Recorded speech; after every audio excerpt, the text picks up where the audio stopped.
आज़ बिल्लाहि मिनश शैतानिर रजीम बिस्मिल्लाहिर्रहमानिर्रहीम। जी मेरे इस्लामी बहन भाइयों, आप लोगों का क्या हाल है? उम्मीद है कि आप लोग खैरियत से होंगे। आज मैं आप लोगों को एक बात बताती हूँ कि दुआओं में कितना असर है। कि देखें कि लारब और ज़रनाब का बेटा बीमार हो गया था।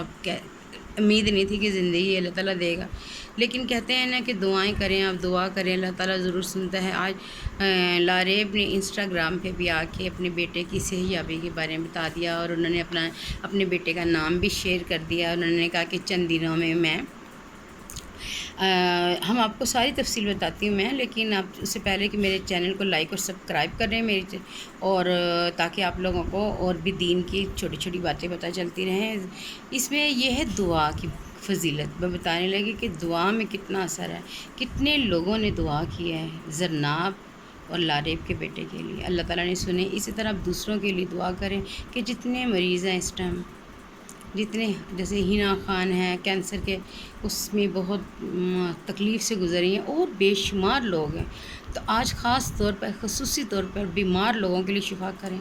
ये कबूलियत का वक्त है। अल्लाह ताला तमाम लोगों को सेहतमंद ज़िंदगी दे और जितने लोग हॉस्पिटल में बीमार हैं सब लोग सेहयाब हो जाएं। और लारेब और उन्होंने कहा है कि हम चंद दिनों में अपने बच्चों की तस्वीरें भी शेयर करेंगे। कितनी खुशी की बात है कि एक माँ की गोद उजड़ने से बच गई। अल्लाह ताला तमाम माँओं की गोदें भरी रखे और उनको उनके बच्चों का सुकून दे और उनको उनकी खुशियाँ दिखाए। दुआओं में याद रखें, दुआओं की बहुत सख्त ज़रूरत है। उन्होंने भी कहा हमारे लिए दुआ करें, मैं भी कहती मेरे लिए करें और मेरे बच्चे अब्दुल्ला के लिए भी करें। जितने दुनिया से रुखसत पा गए उन सब के लिए मग़फ़िरत की दुआ करें। आज दुआओं का दिन है। अल्लाह ताला ना जाने किसकी दुआ सुन ले। अल्लाह हाफ़िज़।